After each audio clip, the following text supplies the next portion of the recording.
검찰 반부패 수사부가 수사에 착수했습니다. 서울 광화문에서 윤석열 총장 사퇴를 주장하는 집회와 문재인 정권을 규탄하는 집회가 동시에 열렸습니다. 대한신당 박지원 의원이 호남에서는 호남통합당을 만들어 민주당에 맞서고 비호남권에서는 민주당과 연합공천하자고 제안했습니다. 국민통합연대 대표 이문여 작가를 만나 보수 대통합에 대해 들어봤습니다. 장애가 있는 9살 의붓아들을 찬물이 담긴 욕조에 1시간 앉아있게 해 숨지게 한 계모가 붙잡혔습니다. 4년 전에도 학대 신고가 2번 있었던 것으로 드러났습니다. 북한 김계관 외무성 고문이 트럼프 대통령의 생일 축하 인사를 직접 전달받았다며 남측은 자중하라고 했습니다. 북한이 ICBM 기술을 이란에 전수한 사실이 확인됐습니다. 단독 취재했습니다.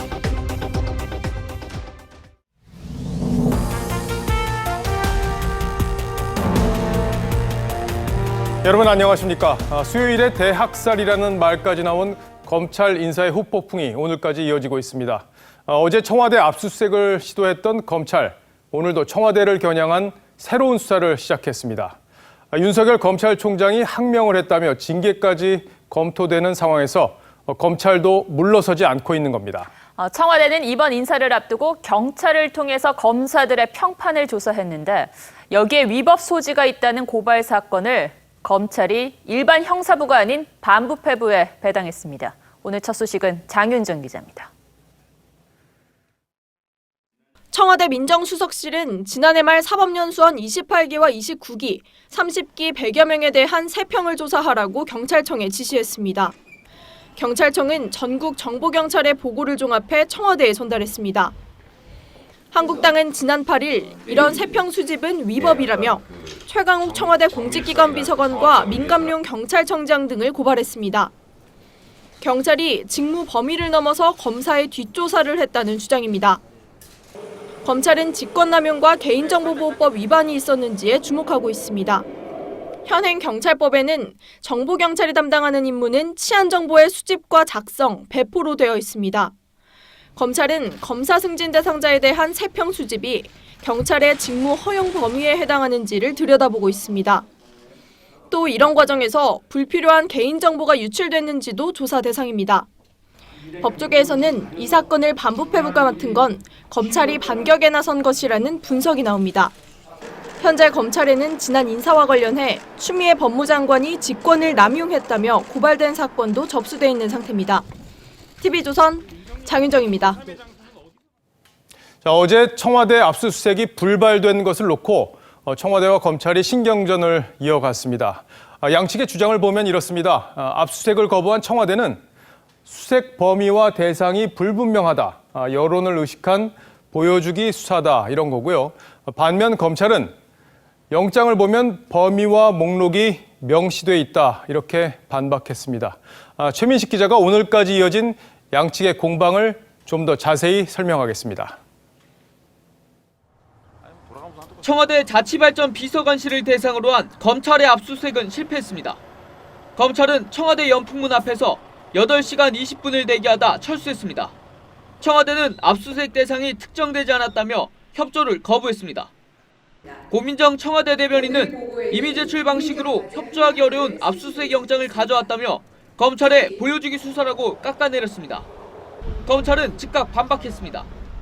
검찰 관계자는 압수수색 대상과 범위는 법원 영장 전담 판사가 결정할 내용이라며 적법한 절차를 통해 대상과 범위를 정확히 명시했다고 강조했습니다. 뿐만 아니라 영장에 기재된 범위와 내용은 지난달 4일 청와대 창성동 별관 압수수색 때와 동일한 것으로 확인됐습니다. 아직까지 청와대는 검찰이 요구한 영장 집행 거부 사유서를 작성하지 않았습니다. 이에 대해 법조계 일각에선 청와대에서도 자치발전 비서관실을 군사상 비밀을 유하는 장소로 규정하기 어려워 거부 사유서를 작성 못하고 있지 않는 데는 분석이 나오고 있습니다. TV조선 최민식입니다. 검찰 인사 파문은 광장으로도 이어졌습니다. 한동안 잠잠했던 서울 광장에는 보수, 진보 양측이 각각 대규모 집회를 열었습니다. 어떤 말들이 나왔는지 권형석 기자가 현장에 다녀왔습니다. 태극기와 피켓을 든 사람들이 광화문 광장 옆 차도를 가득 메웠습니다. 피켓에는 추미애 법무장관을 비판하는 내용을 적었습니다. 추미애를 오늘 낮 12시부터 광화문 교보문고 앞에서 정권을 비판하는 보수단체 집회가 열렸습니다.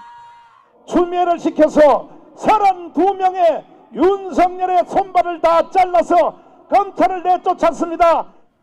참가자들은 문재인 정권이 검찰 인사를 무기로 정당한 수사를 방해한다고 비판했습니다. 또 꿋꿋이 수사를 이어나가라며 윤 총장을 응원하기도 했습니다. 참가자들은 광화문 앞에서 집회를 마친 뒤 청와대 앞까지 행진해 집회를 이어갔습니다. 오후 6시부터는 광화문 광장에서 윤석열 총장의 퇴진을 촉구하는 촛불 문화제가 열렸습니다.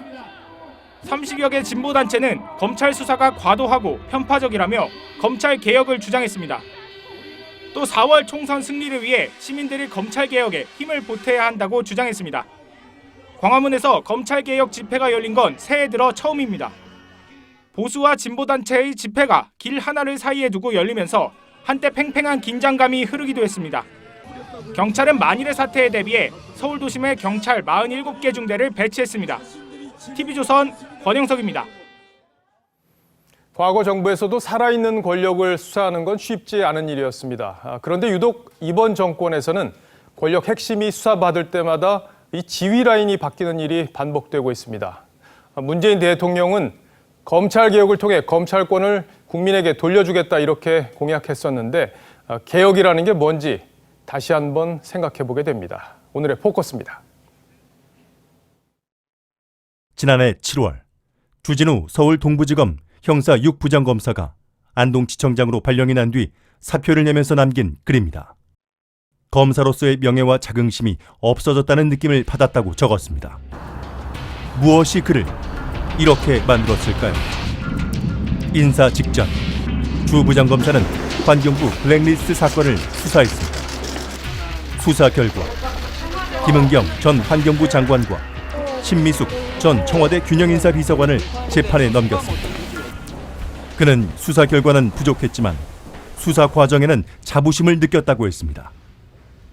여야를 가리지 않고 동일한 강도와 절차로 같은 기준에 따라 수사와 처분을 할 때 검찰의 정치적 중립이 지켜질 수 있다고 믿고 소신껏 수사했다고 했습니다. 그런데 그는 좌천됐습니다.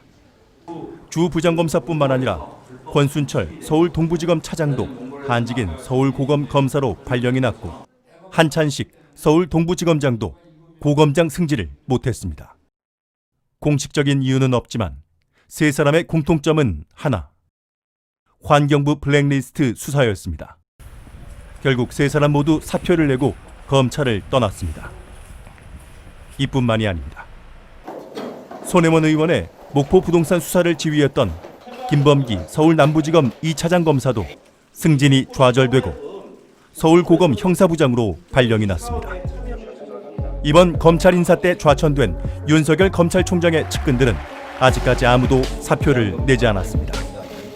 윤석열 검찰총장은 떠나는 간부들에게 중요하지 않은 임지는 한 곳도 없다. 중요 사건의 연속성에 차질이 없어야 한다고 했습니다.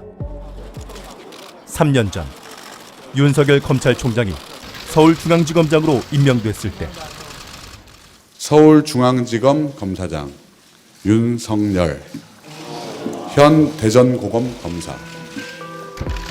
이번에 밀려난 윤석열 사단도 언젠가 이렇게 복귀하게 되기를 꿈꾸는 걸까요? 뉴스7 포커스였습니다. 추미애 법무장관이 인사 전 윤석열 검찰총장을 호출해 의견을 듣겠다고 했지만 윤 총장이 응하지 않은 것을 놓고 여권에서는 항명 주장이 나오고 있습니다.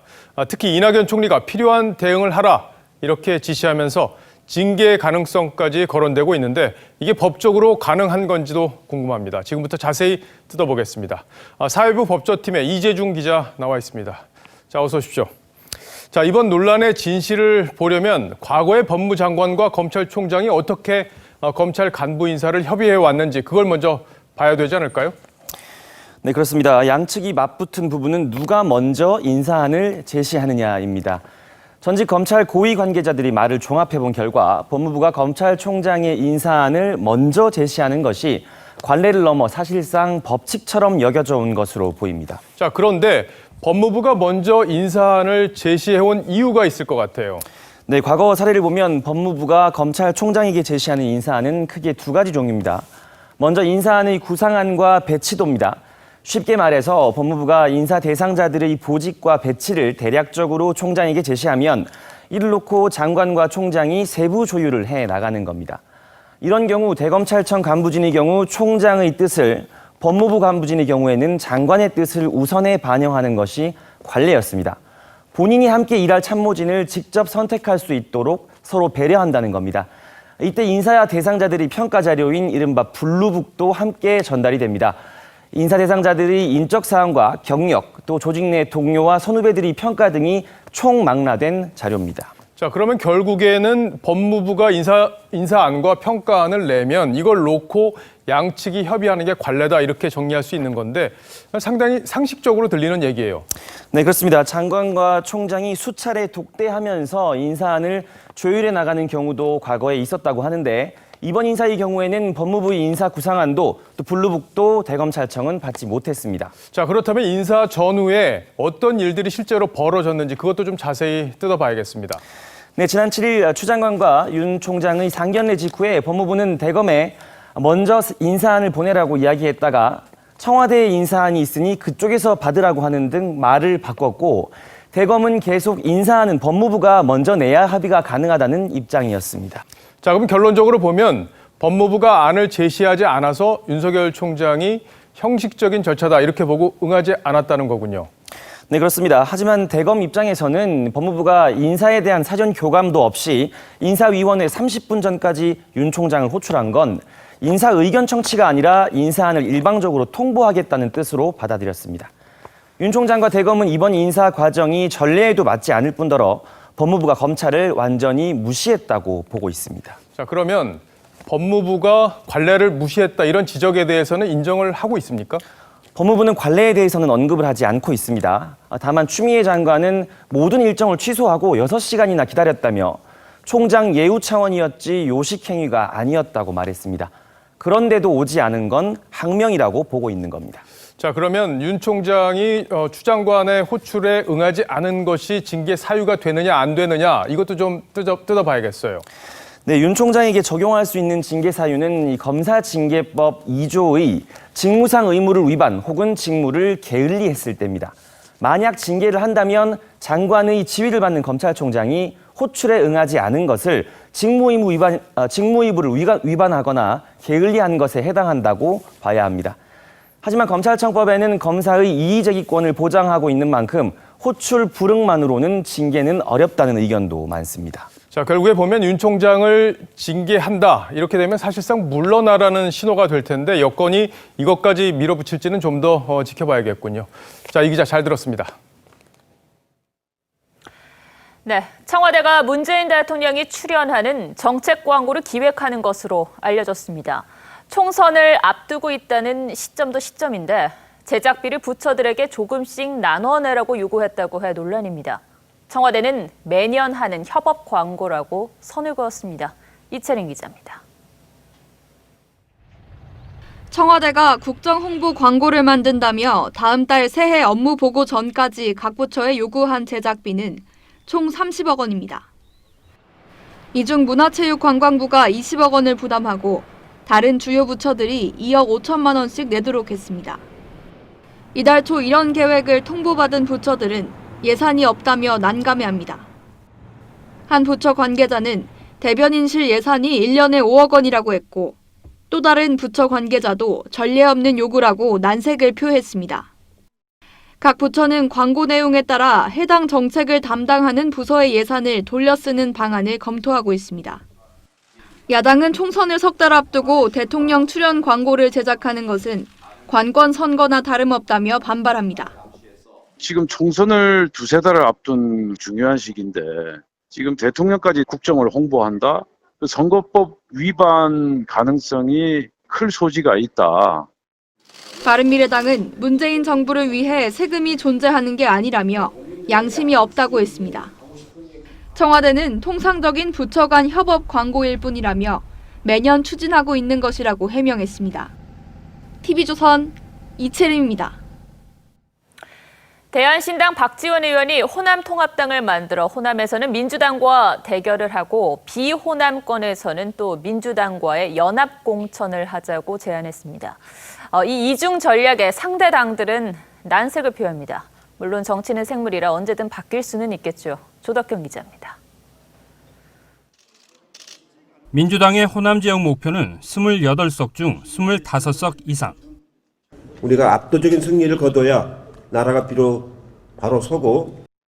현재 민주당의 호남 의석은 6석으로 나머지는 대한신당 8석, 바른미래당 5석, 민주평화당이 4석 등인데 민주당은 64%에 이르는 정당 지지율을 바탕으로 탈환하겠다는 겁니다. 박지원 의원은 여기에 맞설 방안으로 군소 정당이 연합하는 호남 통합당을 제안했습니다. 진보 세력들이 통합해가지고 민주당과 1대1 구도로 경쟁을 하고. 하지만 바른미래당은 호남 세력만의 연합으로 비춰지는 걸 꺼리고 있고 민주평화당은 자당을 중심으로 한 민주당과의 1대1 구도를 그리고 있습니다. 남은 시간을 감안하면 창당 가능성은 낮은 겁니다. 박 의원은 비호남권에선 민주당과의 연합 공천도 제안했지만 민주당은 부정적입니다. 후보 단일화는 없어질 것이고 다수의 어려움은 있습니다만 그런 부분들을 감수하고 안철수 전 대표와 연대 가능성에 대해 박 의원은 호남이 한 번 속지 두 번 속지 않는다고 했습니다. TV조선 조덕현입니다.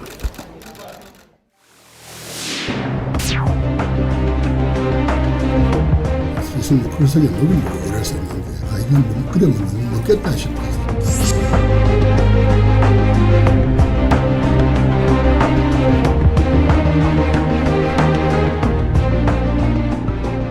국민통합연대 출범식에서 공동대표로서 이런 이야기를 하셨어요. 문인으로 살아왔지만 이제는 붓을 던지고 창을 들어야 할 때다. 붓을 던지고 창을 들어야 할 때가 오지 않았나. 사실을 던진 게 아니라 못 쓴 지가 1년이 넘습니다. 집필을 아예 못하고 계십니까? 못한 지가 내 글쓰기의 앞날에 대한 아무런 전망이 보이지 않아서 이대로 가면은 나와 같은 글쓰기는 전혀 필요하지 않는 세계. 글을 쓰지 못하는 이런 세상을 보고서 내가 무언가를 해야겠다라는 취지에서 이 국민통합연대에 참여를 하게 되신 건가요? 그런데 마침 소위 그 4+1 이렇게 해가지고 이상한 제도로 뭉치는 걸 보고 이쪽은 그러면 이거 어떻게 되는 거냐 이런 게 있었고 동의하지 않는 사람들은 다 한처럼 모여야지. 내가 좀 도움이라도 될 수 있거나 할 수 있는 일이 있다면 하겠다 싶어서 이것도 만약에 정치운동이고 정치적 단체라고 본다면 내가 자발적으로 끼어든 건 처음이 됩니다. 공동대표라는 그 직을 맡게 되면서 현실 정치에 발을 들이는 거 아니냐, 또 한편에서는 작가님이 아무것도 모르고 잘못 참여한 거 아니냐, 이런 양쪽의 이야기들이 나옵니다. 저도 원래 72이 되었습니다. 정치를 하다가도 이제 좀 이쯤에서 한번 그만둬야 될까 생각할 그런 나이인데 이제 시작하라니요. 아무것도 모르고 그들을 얹혀가지고 했다 하는 그 얘기는 상당히 모욕처럼 들렸습니다. 이 나이에 뭘 결정을 했는데 그게 뭔지도 모르고 했다 하면 나는 뭡니까? 제대로 오해한 겁니다. 청와대 선거 개입 의혹도 있고 또 조국 사태도 굉장히 길게 이어가면서 일단 악재가 있음에도 불구하고 자유한국당의 지지율은 계속 답보 상태예요. 왜 그렇다고 보십니까? 박근혜 정권이 혹은 그때 그 한나라당이 그래도 제1야당으로 잘 있었고 거기에 죄를 지은 사람들. 제가 죽어라 죽기 전에라고 한 그 보수가 죽어야 한다. 멀쩡히 잘 나가던 제1당으로 만들어버린 우리 보통 친박이라고 부르는 그 사람들 중에 어떤 사람들은 죽어야 살 사람들인데 단 한 번 선거를 신 사람도 없다는 거. 또 자기가 잡고 있던 그 당권을 안 놓으려고 이런 것들이 용서받지 못한다는 것입니다. 상징적인 죽음이 되든지 초라한 반성이 되든지 어떤 형태로든지 있어야 한다는 생각이 듭니다. 황교안 체제에 대해서 어떻게 평가를 좀 하십니까? 선거법, 공수처법도 날치기 처리했습니다. 사실 선거법이나 공수처법 처리에 있어서는 결국 투쟁을 했으나 빈손이 됐거든요. 머리를 깡다든가 다시를 하다 이런 것들이 이 사람들 피할 수 없는 필요성 같은 게 있을 거란 생각을 해서 난 그런 거는 그 투쟁도 하고 빈소이 되면 어떻게 되겠습니까? 그래도 그 투쟁의 기록이라도 남긴 거, 예. 그거 자체로 성과라고 봐도 안 되겠습니까? 자, 이제 통합추진위원회가 전격 출범을 했습니다. 국민통합위원회도 함께 논의를 했고 한 배를 타게 됐는데 구상하시는 것과 어떤 식의 좀 맞닿아 있는지. 안철수라든가 이런 사람들이 보수에 드는지 안 드는지 몰랐잖아요. 근데 이 통합운동에서는 안철수도 중요한 변수로 들어와 있는 것 같은데 예. 저쪽만 아니면 다 우리다 가는 형태로 가는 거 저게 너무 추상적이 되고 테두리가 너무 모호하지 않은가. 지금 보수에게 내릴 처방은 어떻습니까? 사적 생각하는 그런 단결력 이거 하고 묻고 그다음에 이게 체질화된 상처 혹은 병은 그렇게 쉽게 처방하나 나아지지 않습니다. 우리가 지금 맡고 있는 이 상황에 대한 그 인식에 대해서 좀 더 엄중했으면 좋겠습니다. 붓을 내려둔 지 한 1년 정도 되셨다고 하셔서 다시 붓을 들고 선생님의 책을 우리가 볼 수 있는 날이 빨리 왔습니다. 그래서 네, 8일 김정은 위원장의 생일에 맞춰 트럼프 대통령이 직접 축하 서신을 보낸 모양입니다. 그런데 북한이 이걸 놓고 우리 정부를 트집 잡았습니다.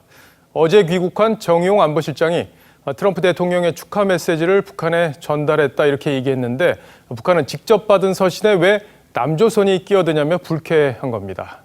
백대우 기자입니다. 북한 조선중앙통신에 올라온 외무성 김계관 고문 명의의 담화입니다.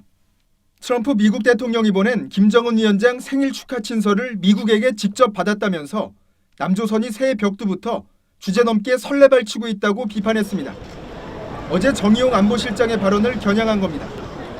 김정은 위원장 생일에 대한 덕담을 하면서 그 메시지를 우리 문 대통령께서 김정은 위원장께 꼭 좀 전달해 줬으면 좋겠다 이렇게 당부를 하셨고 이른바 중재자 역할은 멍청한 생각이라고 됐습니다.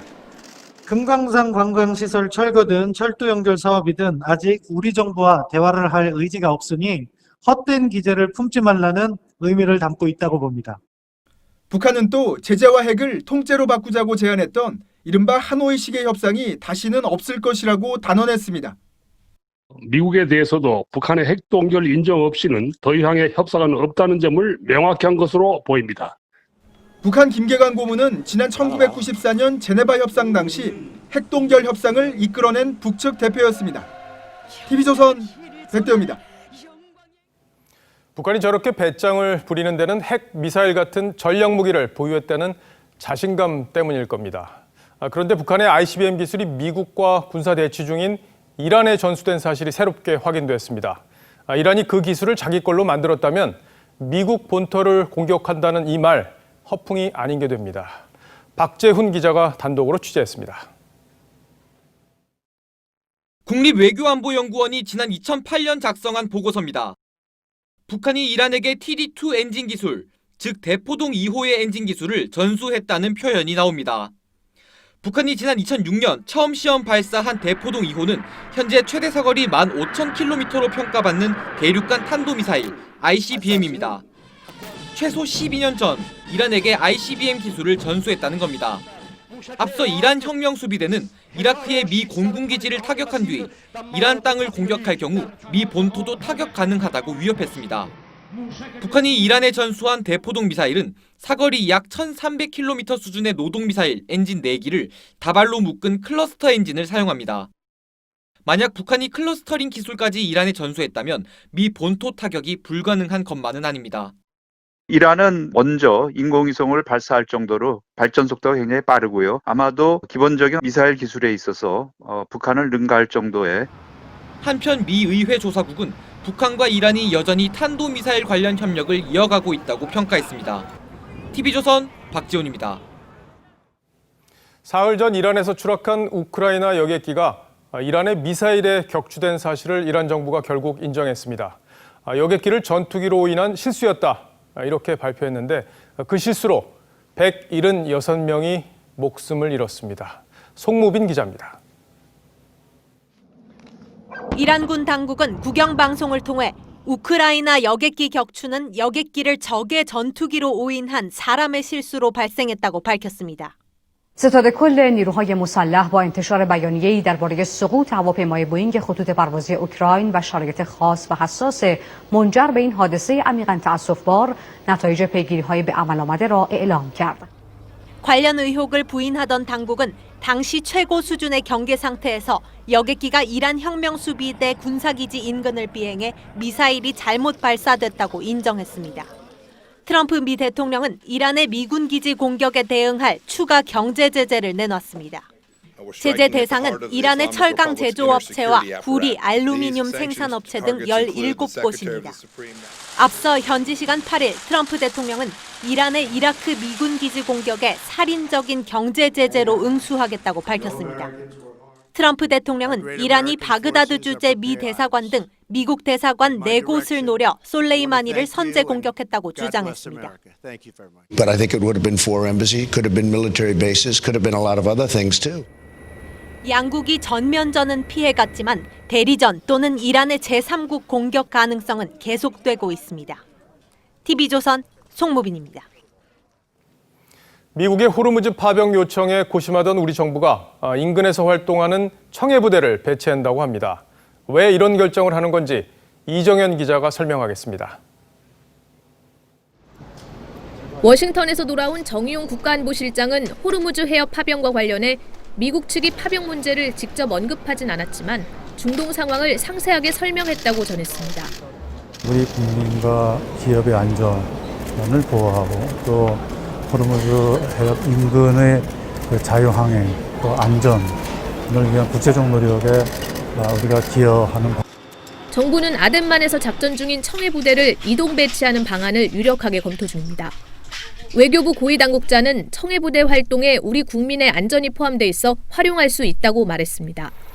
아덴만에서 호르무즈 해협까지는 1,800km 정도 떨어져 있습니다. 청해 부대 작전 반경만 넓힌다면 국회 동의를 거치지 않아도 됩니다. 현행 작전에 한해서는 다른 동의가 필요 없는 것입니다. 정부는 이란의 반발을 감안해 미국의 호르무즈 호위 연합체에 동참하지 않는 독자 파병 방식을 택할 것으로 보입니다. TV조선 이정현입니다. 이 한겨울에 베란다 욕조 찬물 속에서 1시간 동안 앉아 있었던 9살 아이가 숨졌습니다. 계모가 장애를 지닌 의붓 아들을 혼내려고 그랬답니다. 하지만 조사 결과 이 계모가 아이를 학대한 건 처음이 아니었습니다. 장효옥 기자입니다. 119 구급차와 경찰차가 잇따라 도착합니다. 어제 저녁 6시쯤 경기도의 한 아파트에서 9살 A군이 숨진 채 발견됐습니다. 그리고 애는 구급차로 내려가고 나중에 엄마처럼 보이는 사람인데 너무 태연하게 해서 얘가 좀 이상하게 봤다 그러고. A군은 숨지기 전 집 베란다에 있는 어린이용 욕조에 1시간 동안 앉아 있었습니다. 찬물을 채운 욕조에 속옷만 입은 채 들어갔습니다. 계모인 31살 B씨는 A군이 말을 듣지 않아 혼냈다고 경찰에 진술했습니다. 숨진 A군은 언어장애 2급이었습니다. 사건 당시 A군의 친아버지는 외출한 상태였습니다. B씨의 친딸 3명은 학대 정황이 발견되지 않았습니다. B씨는 A군을 욕조에 앉혀놓고 자신은 방에서 쉰 것으로 전해졌습니다. 경찰은 A군이 계모를 두려워해 욕조에서 추위를 견딘 것으로 보고 있습니다. 베란다에 잠궈놓고 이제 지 엄마는 방에 있으니까 아들이 엄마가 무서워서 못 나오지 않았나. 경찰 조사 결과 숨진 A군은 지난 2016년에도 계모에게 2차례 폭행당했습니다. 이 때문에 A군은 아동보호 전문기관에서 2년을 지냈습니다. 지난해 2월 초등학교 입학을 위해 집으로 돌아왔지만 이번에는 친아버지에게도 폭행을 당했습니다. 경찰은 계모 B씨에 대해 아동학대 치사 혐의로 구속영장을 신청할 예정입니다. TV조선 장용욱입니다. 서울의 한 패스트푸드 매장에서 한 고객이 보안요원에게 쟁반을 던지고 물을 뿌리는 일이 벌어졌습니다. 뺨까지 때리는 등 이른바 갑질을 하는 영상이 공개됐습니다. 이태영 기자입니다. 백화점 패스트푸드점입니다. 여성이 보안요원 얼굴에 물을 뿌리더니 컵을 집어던집니다. 보안요원이 죄송하다고 사과하지만 흥분을 가라앉히지 못한 여성은 음식물이 담긴 쟁반을 던집니다. 여성의 난동은 멈추지 않습니다. 나가려는 여성을 다른 보안 요원 2명이 붙잡아 제지하려고 하자 뺨을 때렸습니다. 어제 낮 1시 30분쯤 서울의 한 백화점 패스트푸드점에서 벌어진 일입니다. 여성 A씨는 시끄럽다는 다른 고객의 요청을 받고 도착한 보안 요원에게 행패를 부렸습니다.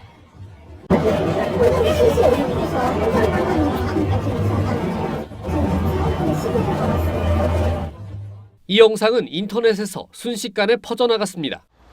백화점 측은 A씨를 서울 남대문 경찰서에 인계했습니다. A씨의 행동을 두고 정신병력이 있다는 추측이 제기됐지만 경찰은 확인되지 않았다고 설명했습니다. 또 당초 보안요원 B씨가 처벌을 원치 않는다고 말하면서 경찰은 A씨를 훈방했지만 B씨가 몇 시간 뒤 처벌을 요구하는 쪽으로 입장을 바꾸면서 경찰도 수사에 착수했습니다. 경찰은 조만간 난동을 부린 A씨를 폭행 혐의로 입건해 조사할 방침입니다. TV조선 이태영입니다. 여권을 향해 쓴소리를 하던 진보논객 진준권 전 교수가 결국 정의당을 탈당했습니다. 정의당도 감정이 좋지는 않았던 모양입니다. 윤소아 원내대표가 진중하게 세상을 살피라 이렇게 뼈있는 말을 던졌는데 진 전 교수도 말에서 밀리진 않았습니다. 감사패를 방금 버렸다 이런 글을 올렸습니다. 험한 세상 인심을 보는 듯해서 좀 씁쓸합니다. 박지호 기자입니다. 정의당이 결국 진중권 전 교수의 탈당계를 처리했습니다. 윤소아 정의당 원내대표는 요즘 좌충우돌 모습 빼고 그동안 고마웠다면서도 보다 진중하게 세상 살펴달라고 뼈있는 말을 했습니다. 그러자 진 전 교수도 정의를 표방하는 정당이라면 못난 부모 만난 죄로 열심히 공부하고도 기회를 빼앗긴 힘없는 아이 편에 서야 한다며 당신들이 의석수에 눈이 멀어 지켜야 할 자리를 떠난 것이라고 비판했습니다. 그러면서 당에서 받아 간직했던 감사패를 쓰레기통에 버렸다며 맞받아쳤습니다. 지난 2013년 정의당에 입당한 진 전 교수는 조국 전 장관 논란이 일던 지난해 9월 정의당과의 입장차에 탈당계를 제출했다 철회했고 3개월 만인 최근 재차 탈당계를 냈습니다. TV조선 박지호입니다.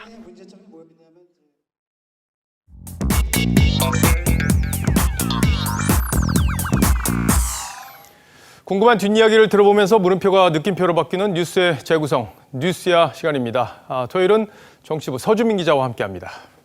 자, 유병수 기자와 순서를 바꿨군요. 네. 예, 첫 번째 물음표부터 보죠. 네, 첫 번째 물음표는 윤석열, 검사는 검사다입니다. 예, 윤석열 총장 이야기인 것 같은데 오늘 단독 뉴스죠? 그렇습니다. 그 윤석열 검찰총장이 검찰 간부 인사가 발표되기 며칠 전에 한 지인에게 했던 말을 취재했습니다. 이 지인에 따르면 윤 총장은 이 부하들이 잘려나간다고 해도 별 걱정이 없다. 대부분 고속 승진한 친구들이 아니냐라고 했다는 겁니다. 근데 이번 검찰 인사에서 보면은 대학살이라는 말이 나올 정도로 이제 윤 총장의 손발이 다 잘려나갔다 이런 평가가 나오고 있는 상황인데 네. 윤 총장은 정작 여유가 좀 있어 보입니다. 자, 이제 고속 승진이라고 한 말, 저 말을 좀 자세히 봐야 될 것 같습니다. 네, 그러니까 무슨 의미로 한 말인가요? 뭐 예를 들어보면 그 조국 일가 수사와 그 청와대 감찰 무마 사건을 지휘해온 이 한동훈 대검 반부패 강력부장의 경우 이번 인사에서 부산 고검 이 차장 검사로 발령이 났는데 나이가 1973년생 그러니까 47살입니다. 윤 총장이 발탁하면서 이 46살의 검사장이 됐으니까 고속 승진했다고 볼 수가 있겠죠. 사실 대검 반부패 부장이면 예전으로 치면은 대검 중수부장입니다. 그렇습니다. 네. 그런데 일찍 출세했으니까 이제 변방으로 좀 밀려나 있어도 언젠간 또 기회가 올 거다 이런 의미로 읽힙니다. 네, 맞습니다. 그 윤 총장은 또 지인에게 나도 3년 전 한직으로 돌았었다. 나중에 다 기회가 올 거다라고 말했다고도 합니다. 아시다시피 이 윤 총장도 박근혜 정부 첫 해인 2013년 국정원 댓글 사건 수사팀장을 맡았다 좌천돼서 한 3년 동안 한직을 전전하다가 이 최순실 국정농단 사건 특검 수사팀장을 맡으면서 화려하게 부활을 했습니다. 당시 상당히 파격적이다 이런 평가도 나왔었는데 이제 중앙지검장으로 발탁이 됐던 거잖아요. 그렇습니다. 그 결국 기회가 올 것이다 이 말은 윤 총장의 이 말은 이게 성급하게 후배들이 옷을 벗지 말라는 취지로도 해석이 됩니다. 이 한동훈 부장을 비롯한 윤 총장의 측근들은 어제 법무부를 찾아서 보직 변경 신고를 했었는데요. 이 현장에 나가 있던 저희 취재 기자 말로는 이 신고를 마치고 나온 이들의 표정이 생각보다 밝아서 놀랐다고 합니다. 그러니까 윤석열 사단이라고 불리는 저 검사분들이 상당히 좀 큰 일을 겪고 있는 건데 네. 여유를 잃지 않는 모습을 보이고 있어요. 네. 근데 이제 검사들이 결국에 검사 일을 하면 된다, 검사 일을 하고 있다, 뭐 이런 나름대로의 어떤 소신이나 믿음 이런 게 작용하고 있는 겁니까? 네, 그 윤 총장은 그 인사가 설사 나더라도 수사는 잘 마무리될 거다. 또 검사는 검사다. 나는 검사를 믿는다라는 말도 한 것으로 전해졌습니다. 이 검사를 믿는다, 참 의미심장하게 들리는 말인데 사실 이번 수사로 청와대 관련 수사가 흔들릴 수도 있다 이렇게 보는 국민들이 적지 않은데 검사를 믿는다는 저 말이 시사하는 바가 적지 않네요. 네, 그래서 이번에 그 좌천성 인사를 당한 그 윤 총장의 한 측근 간부와 이 통화를 해봤는데요. 사건 기록이 남아 있고 또 수사 진행 상황을 본 검사들도 이 한둘이 아니다. 그렇기 때문에 수사를 안 하면 자신들이 죽게 된다 이런 말을 했습니다. 그러니까 수사는 계속 된다는 의미로 볼 수 있겠는데 혹시 새로 보임된 간부들하고는 통화를 해봤습니까? 네, 해봤는데 수사가 어떻게 진행될 것이냐라는 질문에 이 말할 처지가 안 된다고 짧게 답했습니다. 일반적인 각오를 묻는 질문에도 상당히 부담스러워하는 눈치였습니다. 그렇군요. 뭐 떠난 자, 또 오는 자 이렇게 뭐 여러 가지 분위기가 다를 수밖에 없을 텐데 자, 첫 번째 물음표 정리해 볼까요? 네, 첫 번째 물음표 윤석열 검사는 검사다의 느낌표는 짜장면의 향기로 했습니다. 저 무슨 말인가요? 설명이 좀 필요한데요. 윤 총장은 그 2002년에 검찰을 떠나서 이 대형 로펌에서 변호사 생활을 한 적이 있습니다. 이때 검찰청사를 들렀다가 야근 검사실에서 나오는 짜장면 냄새가 그리워서 다시 검찰로 돌아왔다고 합니다. 검사다운 검사는 짜장면을 먹으면서 야근하는 모습이 아닐까 싶어서 느낌표를 그렇게 달아봤습니다. 검사가 권력에 이제 줄 안 서고 죄만 보고 수사한다면 뭐 국민들이 다 박수를 치지 않을까 싶어요. 예. 자, 두 번째 물음표로 넘어가 보죠. 네, 두 번째 물음표는 구로을 송년회에서 쫓겨나로 했습니다. 자, 구로을이라고 그러면 이제 박영선 장관이 윤건영 전 실장에게 이 지역구를 물려준다고 해서 논란이 지금 되고 있는 지역인데 저 제목을 보니까 송년회 때도 무슨 일이 있었군요. 그렇습니다. 이 먼저 사진을 좀 보시죠. 이 사진을 보시면 이 박영선 장관의 지역구인 구로을 지역이죠. 구로을 지역에 이 민주당 당원 송년회가 있었던 지난해 12월 15일에 찍힌 사진입니다. 이 남자 3명에게 둘러싸여서 나오고 있는 여성이 바로 그 조규영 서울시의회 전 부의장입니다. 현재 구로을에서 예비후보로 등록했는데요. 당시 상황을 본 한 인사는 당원 자격으로 참석했던 조 전 부의장이 송년회에서 쫓겨나고 있는 모습이다. 이렇게 말을 했습니다. 그러니까 서 기자가 단독 보도했던 내용을 보면 박 장관이 윤 전 실장을 대동해서 지역구에 있는 유력한 인사들하고 점심을 먹었다 이런 내용도 있었는데 저 송년회 때도 뭐 상당히 복잡한 일이 내부에서 있었군요. 네, 그 문재인의 남자 또 대통령의 복심으로 불리죠. 윤건영 전 실장의 전략공천 이야기가 나오자 조 전 부의장이 당원들에게 돌렸다는 문자 메시지입니다. 지역 후보를 밀실에서 야합하듯이 주고받지는 않을 것이라고 믿는다. 또 만약에 그렇게 한다면 그것은 국민을 무시하고 당원을 모욕하는 행위다라는 내용이 담겼습니다. 이후 이 박 장관과 감정이 안 좋아졌던 것으로 알려졌고요. 박 장관 측 보좌관으로부터도 이 불출마를 종용당하는 전화를 받기도 했다는 게 조 전 부의장의 주장이었습니다. 이런 불화 때문에 조 전 부의장이 이 당원 송년회에서 쫓겨난 것 같다는 게 당시 상황을 본 인사의 증언입니다. 저때 조 전 부의장을 데리고 나간 이 민주당 인사에게 당시 상황을 물었는데요. 답변을 피했고요. 박 장관 측도 모르는 일이라고 했습니다. 예. 일각에서는 친자매처럼 지냈다 이런 얘기들도 있잖아요. 그렇습니다. 그 조 전 부의장은 구로구의 시의원인데요. 박 장관이 이 사선을 하는데 누구보다 이 앞장서 왔다고 주장합니다. 이 지난 20대 총선 당시 영상을 한번 보시죠. 이 선거에서 승리한 뒤 박 장관이 안아주는 사람이 바로 조 전 부의장입니다. 또 윤 전 실장의 출마 얘기가 나오기 전인 지난해 11월 조 전 부의장의 출판 기념회 때도 박 장관이 참석해서 함께 포옹하기도 했습니다. 뭐 상황이 많이 달라지긴 했지만 지금 어쨌든 저 두 사람의 분위기를 보면은 예전하고는 분명히 달라진 것 같네요. 네네. 하지만 그 박 장관 입장에서는 친분과 지역구를 넘기는 일이 사실은 그렇게 쉽지는 않을 겁니다. 곧바로 연결되는 문제로 볼 수는 없을 것 같고요. 윤 전 실장은 당초 이번 주에 구로을 출마를 선언할 것이라는 예상이 나왔었는데 아직까지는 잠잠한 상황입니다. 예, 뭐 한국당이 선거법 위반 혐의로 이제 박 장관 그리고 윤 전 실장을 고발하겠다고 한 상황이니까 이제 수사가 어떻게 될지 잘 지켜보도록 하죠. 네. 자, 두 번째 물음표도 정리해 주시죠. 네, 두 번째 물음표 구로을 송년회에서 쫓겨나의 느낌표는 정치는 냉정한 현실로 했습니다. 예, 뭐 구로울에서 벌어지는 일을 보면 정치가 정말 냉정한 현실이라는 걸 다시 한번 실감하게 됩니다. 자, 서 기자 수고했습니다. 예.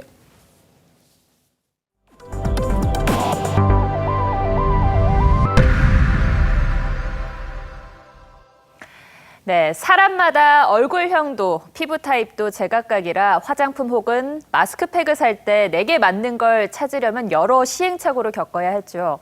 IT 기술이 결합되면 이런 일도 사라집니다. 내 피부색에 어울리는 색조 화장품을 또 내 피부 타입에 맞는 기초 화장품을 즉석에서 만들어냅니다. 이정민 기자입니다. 3D 프린터가 쉴 새 없이 움직이더니 5분 만에 하얀 마스크팩이 찍혀 나옵니다. 사람마다 천차만별인 얼굴 크기와 형태, 피부 상태를 측정해 맞춤형 마스크팩을 만드는 겁니다. 국내 화장품 회사가 세계 최대 가전 전시회 CES에 첫 참가했는데 혁신상을 수상했습니다. 맞춤형 마스크팩을 제공하기 위해서 3D 프린팅과 IT 기술, 화장품 기술을 접목하여 한 해외 화장품 기업은 CES에서 AI를 이용한 기술을 선보였습니다. 셀카만 찍으면 주름, 피부톤뿐 아니라 주변 온도와 자외선 지수까지 반영해 맞춤형 화장품을 만들어줍니다. 립스틱 색도 개인별로 조합할 수 있습니다. Want to create a signature lip? Coordinate your lip with your dress, shoes, or the lace. 국내 한 드럭스토어도 피부 상태 분석을 통한 맞춤식 추천 서비스를 시작했습니다. 피부 측정 시작하겠습니다. 첫 번째 단계는 피부 타입 체크이고요. 매장에서 받은 이 피부 진단 결과는 이렇게 휴대전화로 받아볼 수 있습니다. AI 거울에 얼굴을 비추면 피부색에 맞는 색조 화장품을 선택할 수도 있습니다. 화장품이 IT 기술과 만나 빠르게 변하고 있습니다. TV조선 이정민입니다. 영화 스타워즈가 9번째 시리즈물을 내놓으면서 42년간의 대장정을 마무리합니다. 그만큼 규모와 캐스팅이 화려한데요. 여기에 맞서는 국내 영화는 대통령 암살 사건을 그렸습니다. 구민성 기자입니다. 은하계를 지배하려는 악당 카이로렌과 퍼스트 오더. 여전사 레이는 은하계를 지키기 위해 제다이 수련을 받고 마지막 전투에 나섭니다. People keep telling me they know me. No one does. 1978년 첫 편이 개봉한 후 무려 42년 동안 속편이 나오며 사랑을 받은 스타워즈 시리즈 마지막 편입니다. Average among us can be the most extraordinary person and you know and affect the outcome of and help defeat the most terrifying evil, and that's sort of a 더욱 정교해진 CG와 웅장한 사운드로 대서사시의 대미를 장식했습니다. We believe it's Midway. 미드웨이는 세계 제2차 대전 진주만 공습에 대한 미국의 반격을 그렸습니다. 재난 영화의 교과서로 불리는 에머리 감독이 20년 만에 영화를 완성했는데 철저한 역사 고증을 거친 역대급 스케일이 관전 포인트입니다. 대작과 맞설 국내 기대작은 남산의 부장들입니다. 1979년 대통령 암살 사건이 일어나기 전 40일간의 실제 이야기를 담았습니다. 이병헌이 중앙정보부장 역을 맡아 대통령을 향한 충성심과 본심 사이에서 갈등하는 모습을 완벽히 소화해냈습니다. 모든 것이 조심스러울 수밖에 없고 의도가 왜곡이 되거나 실제 있었던 일이 왜곡이 되는 상황들에 대해서는 굉장히 많이 경계를 하는 다양한 장르의 영화가 새해 극장가의 활력을 불어넣고 있습니다. TV조선 구민성입니다. 여자 배구 대표팀이 도쿄올림픽 본선 진출을 위한 예선전에서 방금 전 대만을 꺾고 결승에 올랐습니다. 스포츠부 연결해서 알아보겠습니다. 자, 박상준 기자, 이기긴 했습니다만 경기를 앞두고 대표팀 상황이 좋지만은 않았다면서요? 네, 대만전을 앞두고 우리 대표팀의 악재가 전해졌는데요. 복근 부상 중인 주장 김연경이 선발 명단에서 제외됐습니다. 대신 서브 1위를 달리고 있는 강소희가 이재영과 랩스로 호흡을 맞췄습니다.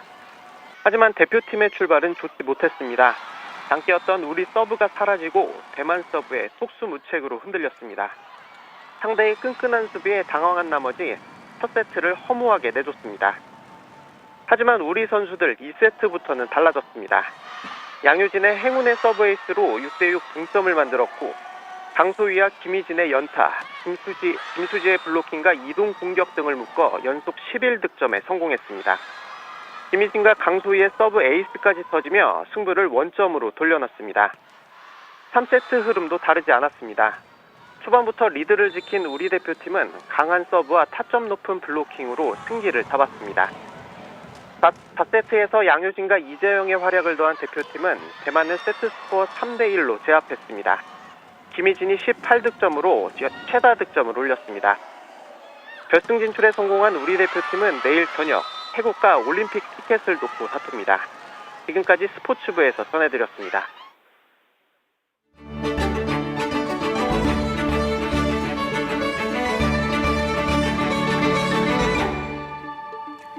티베트 작은 마을의 주민들이 순례 여정을 떠납니다.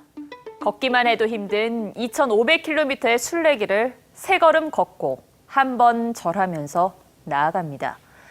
이 삼보일배는 자신이 지은 악업을 뉘우치고 자신을 버리는 불교의 전통적인 수행법입니다. 국내 정치인 중에서도 사죄의 마음으로 삼보일배를 한 사람이 있죠. 추미애 장관은 2004년 노무현 전 대통령 탄핵에 찬성을 했다가 지지층들이 떠나자 그 마음을 돌리려고 광주에서 2박 3일간 15km를 걷고 또 절했습니다. 추 장관이 인사청문회 때 손수건으로 허벅지를 묶어서 눈길을 끌었는데 이 삼보일배의 후유증 때문이라는 말이 나왔습니다. 그럼에도 따라붙는 탄핵 찬성 꼬리표에 추 장관은 당시 선택을 최대 실수라고 했습니다. 노무현 대통령 탄핵은 분명 잘못한 것이고 제 정치 인생 중에 가장 큰 실수고 과오입니다. 추미애 장관이 취임 직후 정권 비리 수사를 이끌어온 검찰 지휘부를 모두 교체했습니다. 그런데 추 장관은 7년 전에 이렇게 이야기한 적이 있죠. 수사와 기소를 주장했던 수사 책임자도 내쳤지 않습니까? 이런 상황에서 국민이 납득할 수 있는 수사 결과가 나오겠습니까? 이번 인사를 보고 얼마나 많은 국민들이 납득할 수 있을지 모르겠는데 추 장관은 가장 균형 있는 인사라고 했습니다. 또 윤석열 검찰총장이 자신을 거역했다며 징계를 검토하고 있습니다. 대검이 수사 조직을 별도로 만들 때는 자신의 승인을 받아야 한다는 특별 지시까지 내렸죠. 이번 검찰 인사가 진통을 겪으면서 청와대와 추 장관 간에도 이견이 있다는 설이 한때 나돌았지만 결국 추 장관은 청와대와 궁합을 맞췄습니다. 추 장관이 16년 전 자신의 삼보일배를 떠올린다면 지금 무슨 생각을 할지 궁금합니다. 앵커가 고른 한마디는 추미애의 삼보일배였습니다. 내일도 중부지방은 공기가 탁하겠고요.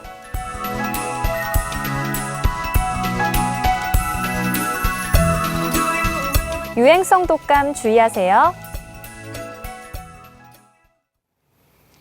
이번 검찰 인사 파문을 보면서 혼란스러운 분들이 적지 않으실 겁니다. 윤석열 총장이 검찰권을 남용하고 있다고 보는 분도 계실 테고 청와대가 수사를 못하도록 방해하고 있다고 여기는 분도 많으실 겁니다. 하지만 분명한 건 어떤 경우에도 권력 부패를 예방하는 건 검찰과 언론의 몫일 겁니다. 검찰이 죄만 보고 수사한다면 이런 혼란도 점점 사라질 거라고 믿습니다. 자, 뉴스7은 여기서 마치겠습니다. 네, 시청해 주셔서 고맙습니다.